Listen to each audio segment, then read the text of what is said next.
After 10 years of being excluded, I bought a beachfront resort.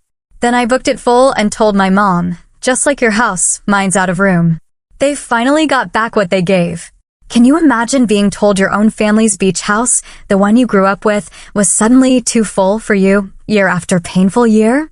Well, last week, after I built my own beachfront empire, I finally got to turn the tables on the very person who orchestrated all that exclusion, my mother.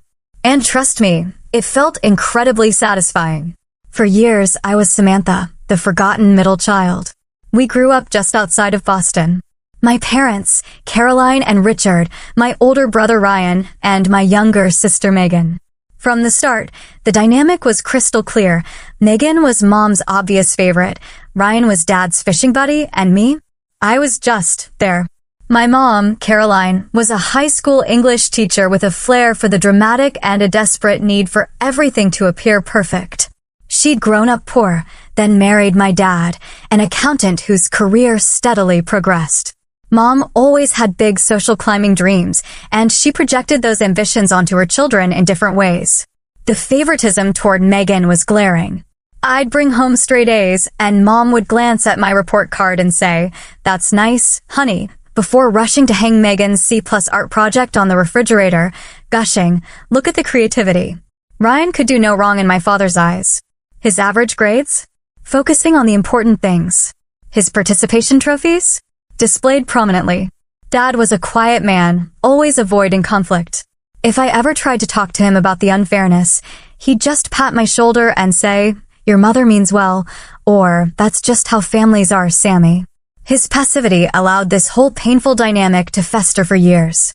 Then, when I was 13, everything changed financially. Dad got a huge promotion, and suddenly, we had disposable income. After years of listening to Mom talk about her childhood friend's family beach house, my parents bought one in Cape Cod. It was modest but beautiful, a 3-bedroom with private beach access. It became the crown jewel of our family, the place Mom could finally entertain and show off her achievement of the American dream. Those first few summers were actually pleasant.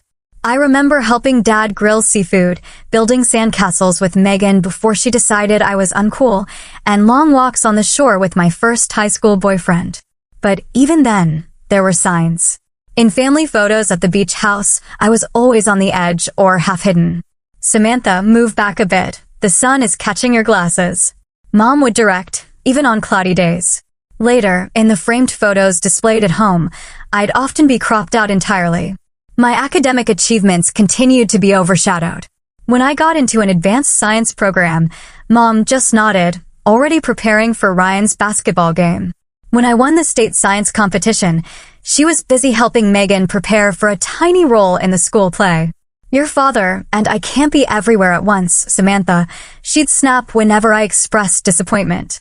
The beach house became Caroline's status symbol. She joined the local yacht club, no, we didn't have a yacht, and started hosting elaborate weekend gatherings for her Cape friends. During these events, I was always assigned to kitchen duty or told to watch the younger kids, while Megan was proudly introduced as my youngest, so talented in the arts. By the time I graduated high school as valedictorian, I was used to my background role. I'd built a life around academic success and a small circle of friends who truly valued me. I thought college would change things, that distance might make my family appreciate me more. I couldn't have been more wrong. The real exclusion began when I decided to attend MIT instead of my mother's alma mater, Wellesley College. "Engineers aren't very feminine, dear," she commented when I showed her my acceptance letter. "And you already struggle with that." The subtle digs at my appearance had been constant throughout my adolescence. I preferred practical clothes over the dresses and makeup Mom tried to force on me. My first semester at MIT was challenging but exhilarating. I finally found my people, other women in STEM who shared my passion for solving problems and building things. When Memorial Day weekend approached at the end of my sophomore year, I expected to join the family at Cape Cod, like we always had. The Wednesday before, I called home to coordinate my arrival. "Oh, Samantha," Mom said, sounding surprised. "We assumed you'd be too busy with your new internship. We've already invited the Hendersons to use your room." I'd mentioned the internship once, in passing. It wasn't even starting until mid-June. That was the first accidental exclusion, and it set the pattern. When I tried to discuss my hurt feelings, Mom just responded, "You're being overly sensitive, as usual. We thought you were focused on your career. Don't make this about you." Over the next few years, the pattern became undeniable. Invitations to family gatherings at the beach house came last minute, if at all. It was always a spur-of-the-moment thing, they'd claim, despite the elaborate preparations evident in Megan's Instagram photos. Thanksgiving of my senior year at MIT marked a turning point. I arrived home to find my bedroom converted into what Mom called a crafting room for her new hobby. "You can sleep on the pull-out couch in the den," she informed me casually. "You're only here for a few days anyway." Meanwhile, Ryan's childhood bedroom remained untouched, complete with his high school sports trophies, even though he'd moved to Chicago years ago. That Christmas, 3 days before the holiday, I got a text from Mom. "We're doing Christmas at the Cape House this year. It'll be cozy with the Wilsons joining us. Not enough space for everyone, so we thought you'd prefer to celebrate with your roommates since you mentioned how close you all are." I hadn't mentioned anything of the sort. During my final year at MIT, I started dating Ethan. He was studying architecture at Harvard and was the first person outside my friend group to notice and point out the exclusion pattern. "It's not normal, Sam," he said after I was forgotten from a family 4th of July gathering. "They're gaslighting you." Over the next 5 years, I made countless attempts to repair whatever was broken. I sent thoughtful gifts, made regular calls, and visited whenever I was allowed. On one rare visit to the beach house, I overheard Ryan tell his wife, "I know it's not fair how they treat Sam, but Mom gets so defensive if anyone brings it up." Yet, he never stood up for me publicly. To process what was happening, I started documenting the exclusions, saving texts, emails, social media posts. My therapist said it wasn't obsessive. It was a way to validate my experiences when my family was trying to convince me it was all in my head. The emotional toll was immense. I remember seeing Instagram photos of a family vacation to Martha's Vineyard that I knew nothing about. Everyone smiling, even distant family members I barely knew. I broke down in my apartment, sobbing on the bathroom floor until my roommate found me. That's when I started therapy. Dr. Lisa Hartman helped me understand family scapegoating and how my mother's narcissistic tendencies had cast me as the outsider. "You can't change them," she explained gently, "but you can change how you respond." The final straw came during a Labor Day weekend, 5 years after graduation. Not only was I not invited to the beach house, but my mother had the audacity to invite Ethan, my boyfriend of 3 years. "We thought you'd be busy with work as usual, but Ethan mentioned he's never been to Cape Cod," she said when I confronted her. Ethan, of course, declined. But the message was clear. It wasn't about space or timing. They simply didn't want me there. After years of trying to earn my family's approval and inclusion, I made a conscious decision to channel my hurt into professional success. If I couldn't find belonging in my family, I would create my own path where I was valued. I started my career at a promising tech startup in Boston, developing software for property management systems. The irony wasn't lost on me, helping others manage their vacation properties while being excluded from my own families. The job was demanding but rewarding, and I quickly established myself as a problem solver. While working full-time, I started moonlighting on a side project. Having experienced firsthand the emotional connection people have to vacation properties, I recognized a gap in the market. Existing rental platforms were transactional, but I envisioned something more personal, a platform that would connect travelers with unique coastal properties while also telling the stories of these special places. I named it Coastal Connect and coded the first version myself on weekends and late nights. When a small test launch showed promising results, I took the biggest risk of my life. I approached several venture capital firms with my prototype and business plan. To my surprise and delight, Horizon Ventures saw the potential and offered initial funding. Leaving my stable job was terrifying, but exhilarating. For the first time in my life, I was pursuing something entirely mine, no family expectations or judgments attached. I rented a tiny office space and hired 2 employees, Aisha, a fellow MIT grad, and Marcus, a marketing specialist who understood my vision. The first 2 years were a roller coaster of technical challenges, competitor pressure, and constant stress. There were nights I slept on the office couch, weeks I forgot to call anyone outside work, and moments of doubt. But we persevered. Our unique approach of highlighting the stories behind properties resonated. By year 3, we had expanded to 15 employees. By year 5, we crossed the 100-employee mark and moved into a proper office overlooking Boston Harbor. Our platform now featured properties across all coastal regions of the U.S., with plans to expand internationally. When Forbes included me in their 30 under 40 list, profiling innovative entrepreneurs, I sent a copy to my parents. My father called with congratulations. My mother sent a text, nice photo. Glad that business degree from Wellesley worked out for you. I had graduated from MIT with a computer science degree, remember. The financial independence that came with success brought something even more profound, a chosen family. Colleagues became friends, mentors became confidants, and clients became supporters. We celebrated company milestones with genuine joy, had heated debates about product direction that ended in hugs, and supported each other through personal challenges. This was what family was supposed to feel like. My relationship with Ethan, unfortunately, couldn't withstand my success. You're never present anymore, he complained during our 5th year. The truth was more complicated. As I grew more confident and established in my identity, I became less willing to accommodate his need to be the more successful partner. When he referred to my company as your little website during a dinner with his colleagues, I realized we had no future together. Dating as a successful female entrepreneur proved challenging in ways I hadn't expected. Men were either intimidated by my success or saw me as a trophy. I had a few short relationships that ended when they realized I wouldn't diminish myself to suit their egos. I was no longer the accommodating middle child desperate for approval. Then I met James at a tech conference in Seattle. He was running a nonprofit focused on teaching coding skills to foster youth, having grown up in the system himself. When I shared some of my family history, he nodded with understanding, not pity. Family isn't always blood, he said. Sometimes it's who actually shows up for you. His emotional intelligence and complete comfort with my success were refreshing.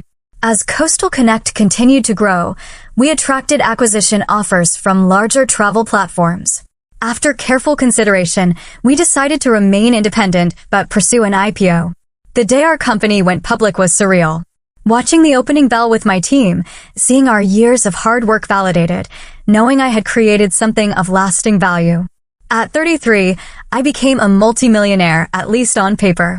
The financial security was nice, but the true reward was proving to myself that I could create something meaningful from the pain of exclusion.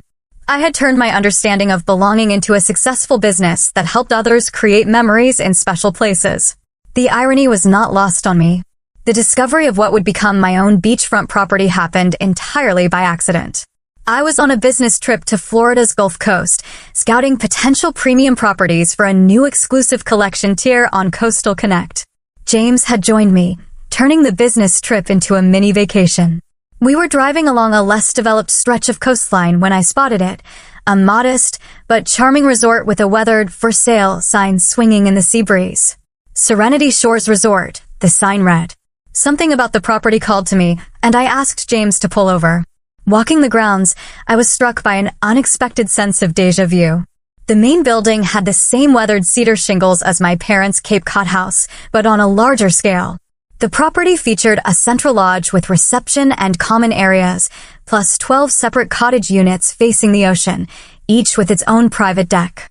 The resemblance to an expanded version of my family's beach house was uncanny. It looks like your mom's place, James observed quietly, but with room for everyone.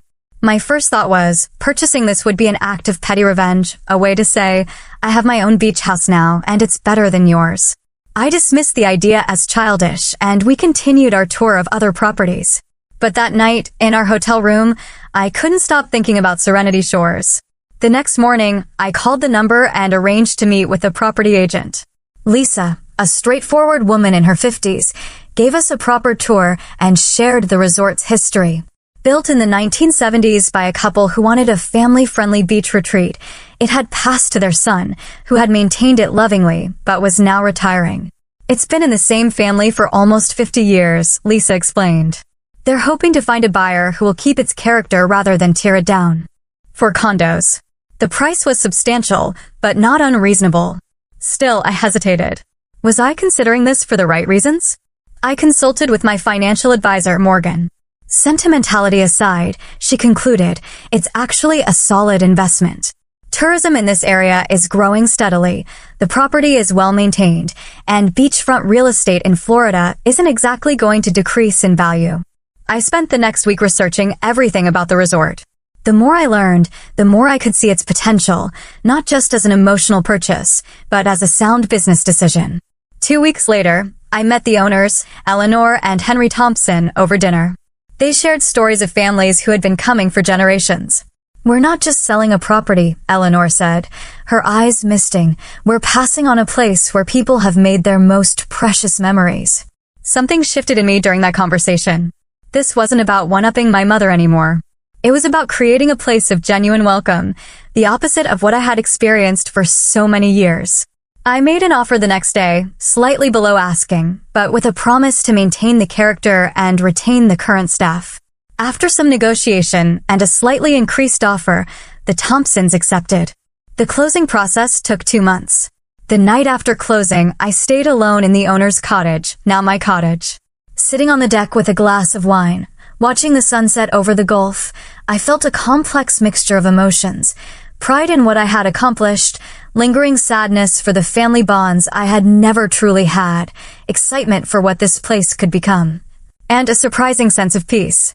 The renovations began the following week. I hired Sophia Chin, a renowned interior designer who specialized in coastal properties. Together, we created a vision that honored the resort's history while elevating its comfort and appeal. "I want every guest to feel the sense of belonging that I had searched for my whole life," I explained to Sophia. "I wanted to feel warm and welcoming, but not pretentious. A place where people can exhale and feel at home." Each cottage was updated. The main lodge was reconfigured for more gathering spaces, a library, a game room, a state-of-the-art kitchen for cooking classes. I took particular pleasure in adding features my mother's precious beach house lacked: a stunning infinity pool overlooking the ocean, private cabanas, a fire pit for evening gatherings under the stars. Every addition was made with genuine guests in mind, not as a showcase to impress others. As the renovation neared completion, I decided to change the name. While Serenity Shores had served it well, I wanted something that reflected my vision. After much consideration, I settled on Harmony Haven, a place where diverse people could come together in a harmonious environment, finding the sense of welcome and belonging that I had sought for so long. Looking at the resort's transformation, I realized I had created something far more significant than a response to my family's rejection. I had built a physical manifestation of the welcome I had always craved, and now I could extend that welcome to others. News of my resort purchase reached my family through the most predictable channel, social media. I had posted a few professional photos of Harmony Haven on my Instagram, mentioning my excitement about this new venture. Within hours, a mutual family friend had texted my mother. Caroline's phone call came the next day. Her voice carried that familiar tone of forced casualness that always preceded criticism. "Samantha, darling, Janice Peterson showed me pictures of some hotel you've bought in Florida. Isn't that a rather impulsive decision for someone in?" I explained it was actually a 12-cottage beachfront resort, not a motel, and that I had done extensive due diligence. "It's a sound investment with excellent growth potential," I added, knowing the business justification would be my strongest defense. "Well, I just hope you know what you're doing," she replied. "Property management is complicated. Your father and I have had the Cape House for 20 years, and it's constant work." I bit back the observation that I'd been excluded from that house for half of those 20 years, and instead thanked her for her concern. The conversation ended with her typical dismissive, "Well, good luck with that," which had punctuated so many of our interactions. My brother Ryan was next, sending a congratulatory text that quickly segued into, "So when can the family come for free vacation, LOL?" When I didn't immediately respond, he followed up with, "Just kidding, sis, but seriously, we should plan a family get-together there sometime." Megan's response was perhaps the most predictable. She posted a throwback photo of our family's Cape Cod house with the caption, "Nothing beats the original family beach house." So many precious memories here with Mom, Dad, and Ryan. #blessed #family tradition, conspicuously excluding any mention of me or my new property. I might have let all of this slide, if not for what happened next. My parents' 35th wedding anniversary was approaching, and my mother had been planning a celebration at the Cape House for months. I knew this because Ryan had mentioned it casually. Mom's going all out for their anniversary in July, he'd said. You should try to make it if you can. 2 weeks later, a formal invitation arrived, an ivory card with embossed gold lettering announcing a weekend celebration of Caroline and Richard's 35 years of marriage at the Cape Cod house. At the bottom, in smaller print, we regret that due to space limitations, we cannot accommodate everyone for overnight stays. I sent a generous gift, a weekend package at a luxury spa resort near their home, along with a heartfelt card expressing my regret that I couldn't attend due to prior commitments with Harmony Haven's opening preparations. The gift was delivered with signature confirmation, but I never received so much as a text acknowledging it.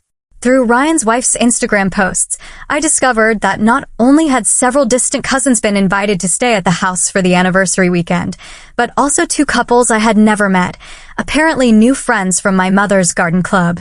The space limitations were clearly selective. James found me crying in our Boston apartment after seeing these posts. You know this isn't about you, right? He said gently. This is about her inability to celebrate your success. I bought a whole resort partly because they said their house was too small for me, I admitted through tears. How pathetic is that? It's not pathetic, James countered. You took pain and turned it into something beautiful and successful. But now you have a choice about how to use it. This resort can be about revenge, or it can be about healing. His words stayed with me as I finalized plans for Harmony Haven's grand opening, which coincidentally fell on the same weekend as my parents' anniversary celebration. I had initially considered postponing it, but now I decided to proceed as planned. Instead of focusing on my family's exclusion, I created a guest list that included people who had supported me throughout my journey, my first employees, mentors, friends, who had provided shoulders to cry on after particularly painful family incidents, and even several people I knew who had similar experiences with family estrangement. I hired a renowned chef, engaged a popular local band, and arranged for a photographer. The resort would be fully booked for the opening weekend, with each cottage hosting special guests who had made a difference in my life. As preparations progressed, I posted occasional updates on social media, professional photos of the completed renovations, teaser menus, announcements about some minor celebrities who would be attending. I wasn't doing this to provoke my family, but I wasn't hiding my success either. About a week before the grand opening, I received an unexpected call from my mother. The resort's renovation had been featured in a regional lifestyle magazine, which apparently one of her Cape Cod friends had seen. Samantha, she began, without preamble. Judith Whitman showed me an article about your Florida place. It looks quite nice. More commercial than our beach house, of course, but impressive for a first property. I thanked her politely, waiting for whatever would come next. Your father and I were thinking we might drive down to see it sometime. Perhaps after our anniversary celebration? Is there a good time in August? For a moment, I was that hopeful middle child again, eager for any scrap of parental attention. Then I remembered James' words about healing versus revenge and realized there was a third option, healthy boundaries. I'd be happy to show you around, I replied carefully. But August is actually our busiest month. We're fully booked through Labor Day, in fact. Maybe sometime in the fall would work better. There was a pause. Fully booked? But surely you have some pull as the owner? You could make arrangements for family. And there it was. The expectation that had defined our relationship for so long, family meant accommodating her needs while she accommodated everyone but me. I take the guest experience very seriously, I explained. I don't override bookings, even for family. Especially for opening season, when we're establishing our reputation. Her tone chilled considerably. I see. Well, your father and I were hoping to combine it with a visit to the Hendersons in Naples, but never mind. We'll figure something out.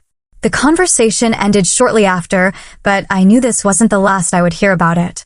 My mother had never responded well to having her expectations challenged, and I had just established a boundary she hadn't anticipated. Sure enough, the next day brought a text from my father. Your mother is quite upset. Perhaps you could make an exception for our anniversary for the sake of family harmony. It was the closest he had ever come to directly asking me for something, which made the manipulation all the more effective. I spent an hour drafting and redrafting my response before sending it. I'm sorry, Dad, but the resort is genuinely fully booked through September with non-refundable reservations. I'd love to host you and Mom in October when we have our fall specials. You could stay in our premium oceanfront cottage for as long as you'd like."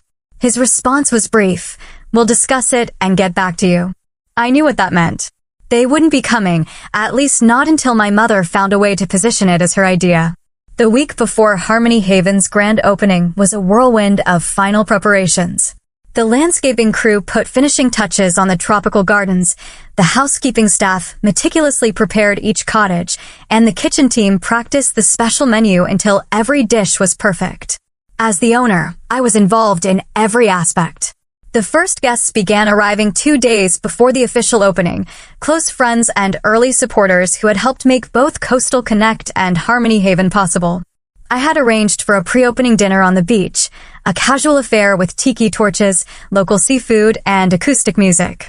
Standing on the deck overlooking this gathering of people who had truly seen and supported me, I felt a profound sense of gratitude. These were the people who had celebrated my successes and comforted me through disappointments. They had never made me feel like an afterthought or an inconvenience. This, I realized, was what true family could be. James joined me on the deck, sliding his arm around my waist. "You did this," he said quietly, following my gaze to the happy gathering below. "You created not just a beautiful place, but a beautiful community." The official opening day arrived with perfect weather, bright sunshine, a gentle breeze, and the Gulf of Mexico displaying its most spectacular turquoise hues. Local press arrived for the ribbon-cutting ceremony, along with tourism officials and neighboring business owners. The resort was fully booked with a diverse mix of guests. I was in my office reviewing some last-minute details when the front desk manager knocked on my door. "Miss Walker, your mother is here." For a moment, I thought I had misheard. "My mother, Caroline Walker?" He nodded. "She says she wanted to surprise you for your opening. She's in the reception area." My heart raced as I made my way to the front of the resort. Caroline stood in the center of the lobby, examining the custom lighting fixture we had commissioned from a local artist, a cascading arrangement of blue and green glass pieces that resembled ocean waves. She wore a crisp white linen suit that probably cost more than some people's monthly rent, her hair perfectly styled, as always. "Mom," I said, genuinely surprised. "I wasn't expecting you." She turned with a practiced smile. "Darling, I couldn't miss my daughter's big day, could I? Your father sends his regrets. Someone needs to host the anniversary party after all." The passive-aggressive dig was so typical that I almost laughed. Of course, she would position her appearance as a sacrifice made on my behalf, rather than acknowledge she was choosing to be here instead of there. "It's good to see you," I said, meaning it despite everything. "Would you like a tour?" The next hour was surreal. I showed my mother around the property I had poured my heart and resources into, watching her take it all in with a practiced neutral expression that occasionally slipped to reveal genuine surprise at certain features. "The infinity pool is certainly dramatic," she commented, running her hand along the edge where water seemed to spill directly into the ocean beyond. "A bit flashy for my taste, but your guests will probably enjoy it." "They already do," I replied evenly. "We've had nothing but 5-star reviews for our soft opening period." As we walked through the meticulously designed common areas, I could sense her calculating the investment each feature represented. "You've certainly spent a fortune," she observed. "It's an investment in quality and experience," I corrected.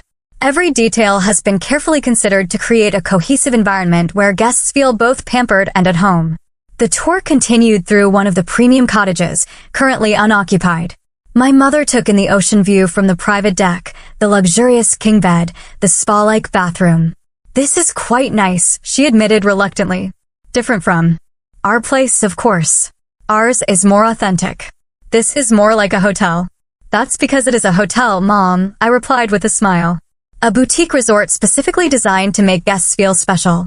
As we completed the tour and returned to the main building, we encountered James chatting with Sophia Chin, the interior designer, and Alejandro Vega, the celebrity chef I had hired for our opening weekend. I made introductions, watching with a mixture of amusement and satisfaction as my mother's demeanor shifted upon realizing she was meeting people whose names she had seen in magazines.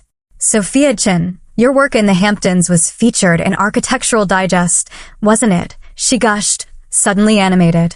"And Chef Vega, I've tried to get reservations at your Miami restaurant for years." The subtle positioning had begun, my mother attempting to establish herself as someone of importance, someone who belonged in this world of success and recognition. It was a dance I had watched her perform countless times at the Cape House with her important friends.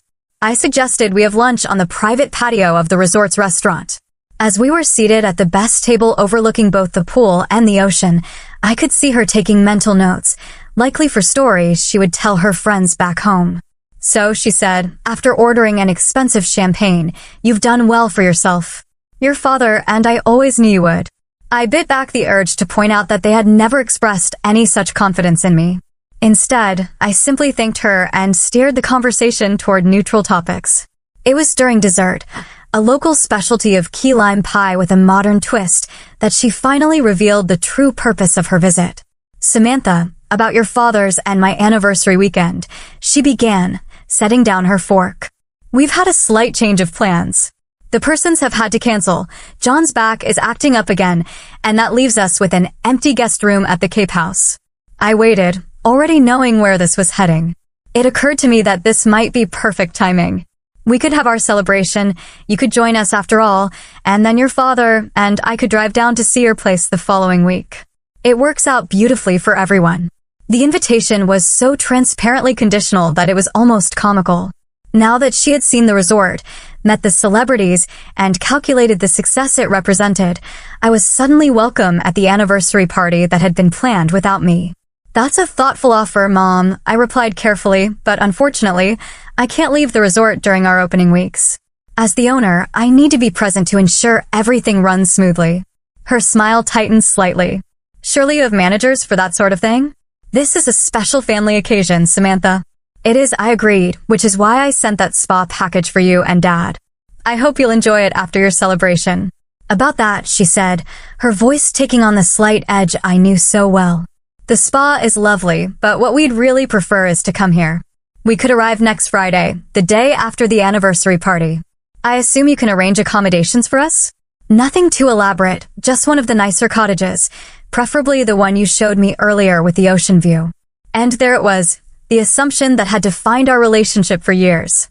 The expectation that her preferences would automatically override any other considerations, including commitments I had already made to others. I took a deep breath, centering myself before responding. Mom, as I mentioned before, we're fully booked through September. That includes next weekend.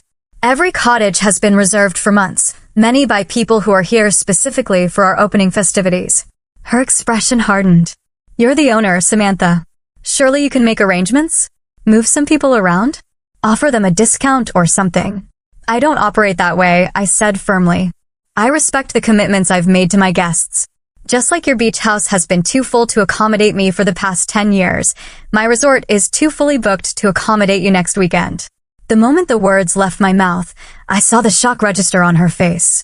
For perhaps the first time in our relationship, I had named the pattern directly, instead of accepting her excuses. That's entirely different, she said, her voice rising slightly. Our house is small, you know that. We can't always fit everyone. And yet, somehow, there's always room for everyone except me, I replied, keeping my voice level. Ryan, Megan, distant cousins, your garden club friends, they all seem to fit just fine. I don't appreciate your tone, she said, straightening in her chair. I've come all this way to support you, and this is how you thank me? By bringing up ancient history and making accusations. It's not ancient history, Mom. It's a consistent pattern that continues to this day, I said quietly. I wasn't invited to your anniversary celebration until you saw my resort and decided it might benefit you. Her face flushed. That is absolutely untrue. We always wanted you there. There were simply complications with the accommodations. There always are, I said quietly, but the truth is, I've built something here that I'm proud of. I've created a place where people feel welcomed and valued, the opposite of how I felt in my own family for years. I don't have to listen to this, she said, dropping her napkin on the table and standing up. I came here to support you and to try to include you in our special celebration, and you've turned it into some sort of childish revenge. I remained seated, looking up at her calmly. This isn't about revenge, Mom. It's about boundaries. I would love to have you and Dad visit the resort when we have availability. October is beautiful here, and I'd be happy to reserve our best cottage for you then. October, she scoffed. That's months away. We wanted to combine it with our anniversary trip. Just like your house, Mom. Mine's out of room too, I said simply. I'm honoring the commitments I've made to the people who are actually here for me, not just when it's convenient or makes them look good, but consistently, through everything. She stared at me for a long moment, a mixture of anger and something that might have been a flicker of realization crossing her face. Then she gathered her designer purse and squared her shoulders. I'll be leaving now. Please have someone bring my car around. I'll walk you out, I offered, standing up. That won't be necessary, she replied coldly. I can find my own way. I always do. As she walked away across the restaurant patio, her white linen suit bright against the blue ocean backdrop, I felt a strange combination of sadness and liberation. For the first time in my adult life, I had named the reality of our relationship and held firm to a boundary. Whether she acknowledged it or not, something fundamental had shifted between us. And regardless of how she chose to respond, I knew I would no longer measure my worth by her approval or inclusion. Despite the dramatic confrontation with my mother, Harmony Haven's grand opening weekend was an unqualified success. The resort received glowing coverage, with particular praise for the thoughtful design, exceptional service, and warm atmosphere. Several guests extended their stays, and our booking calendar quickly filled through the fall season. The emotional aftermath of my mother's visit took longer to process. I found myself cycling through familiar feelings of guilt, anger, and sadness in the weeks that followed. Had I been too harsh? Should I have found a way to accommodate her just this once? The old patterns of self-doubt were hard to break. James was my rock during this time, listening without judgment. You set a healthy boundary, he reminded me. That's different from rejecting her. My family's reactions were mixed and predictable. My father called a week later, his voice carrying its usual conflict-avoidant tone. Your mother is quite upset, Samantha. Perhaps you could call and apologize for the sake of family harmony. I'm open to talking with her, I replied carefully, but I won't apologize for stating the truth or setting boundaries. Ryan surprised me with an unexpected show of support. He called late one evening. I saw the photos of your resort, he said. It's amazing, Sam. And I know Mom has always been harder on you. I should have said something years ago, I prompted. Why didn't you? His sigh carried years of complicated family dynamics. It was easier not to. I'm not proud of that. Megan, predictably, doubled down on her loyalty to our mother, posting a series of throwback photos from family gatherings at the Cape House with captions about true family values. I simply muted her accounts rather than engaging. As summer transitioned to fall, I channeled my energy into making Harmony Haven everything I had envisioned. We established a quarterly chosen family weekend, offering special rates and activities for groups of friends who consider themselves family. These weekends quickly became some of our most popular events, booking out months in advance. Inspired by my own journey, I created a scholarship program for young entrepreneurs from difficult family backgrounds, providing both financial support and mentoring. The application essays I read reinforced what I already knew. Family trauma was common, but it didn't have to define one's future. In October, I received an unexpected email from my mother. The subject line read, "Simply thinking of you." The body of the email was brief. Your father and I have been reflecting on our family dynamics. If the October offer still stands, we would like to visit your resort. Caroline. It wasn't an apology, but it was an opening. After consulting with James and my therapist, I responded with dates that would work and confirmed that our best cottage would be available. I look forward to showing you Harmony Haven in the beautiful fall season, I wrote. With love, Samantha. Their visit was neither the complete reconciliation I had once desperately hoped for, nor the disaster I had sometimes feared. My father seemed genuinely impressed by what I had built, while my mother maintained a polite appreciation that occasionally revealed glimpses of genuine admiration. We had dinner together each night, carefully navigating conversations that stayed mostly in safe territory. On their final evening, as we shared dessert on the deck of my private cottage, my father cleared his throat in the way he always did before saying something difficult. I owe you an apology, Samantha, he said, surprising me. I should have been more present, more aware of how you were being treated. I failed you as a father. Tears sprang to my eyes unexpectedly. In all my imagined scenarios of family reconciliation, I had never anticipated my father taking this kind of responsibility.